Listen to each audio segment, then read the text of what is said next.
Terri Clark's latest album, Roots and Wings, was also recorded in 2 cities, countries actually. As a native of Canada, Terri co-produced the album in Toronto and also worked with Nashville session players right here in town. After co-writing 9 of the 10 new tracks, Terri shows us that it's during tough times when we grow the most. I'm here with Terri Clark. What a treat. It's so good to see you. Great album. How are you? Thank you.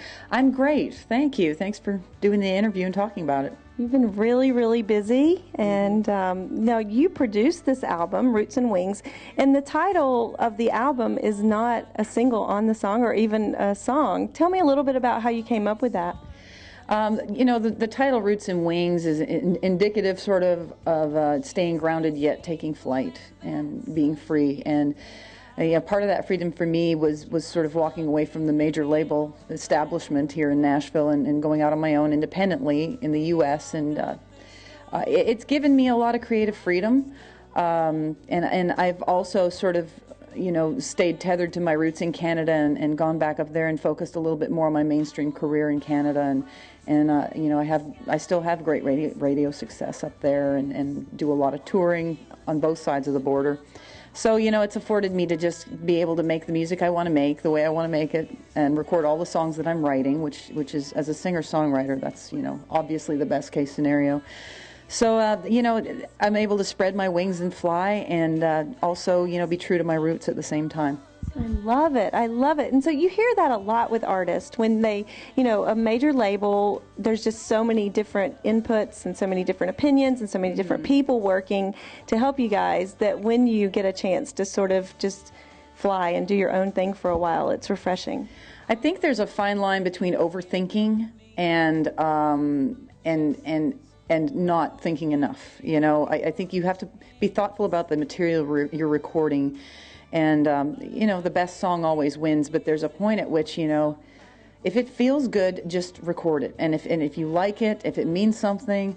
And I found, like, you know, the whole committee decision type of thing was really slowing down my wheels, my creative wheels from turning. And I was just kind of in a very stuck spot. And it had been so long between albums for me that I was worried that the fan base that I'd worked so hard at keeping and nurturing and creating over the past 15 years was starting to, you know, I was afraid they were going to start dropping like flies because they didn't have anything new. And I said, you know, I would rather take my chances on my own and make music that's actually going to get to people than keep, you know, beating my head up against the wall and have something sit on a shelf. So Right. that was a hard decision to make because, you know, walking away from the big marketing machine, there's always risk that, you know, not as many people are going to know you have something out, which is definitely the case. You know, I put an album out last year, and I've got a great publicist now working this album, but a lot of people didn't even know about the last one. And I've put 2 albums out now in a period of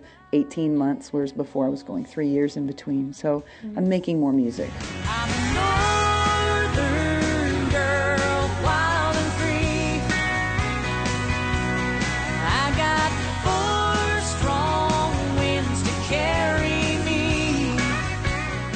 Are you splitting your time? Because I know you've been doing a lot of acoustic shows, and I know you're also going to be touring here in the U.S.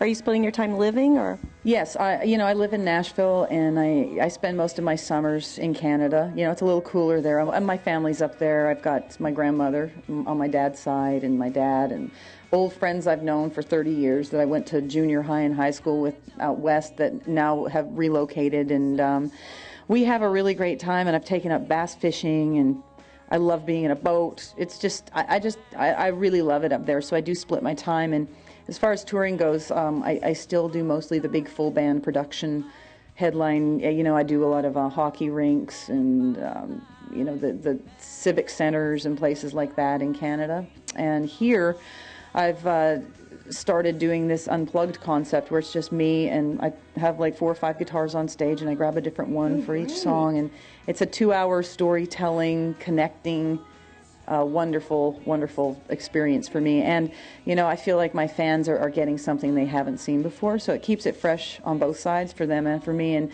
I get to go to Canada and do one kind of show and come here and do a different kind of show.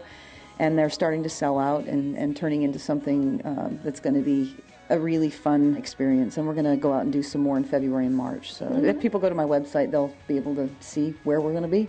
All right, Terri Clark, unplugged and acoustic and connected and up close, basically.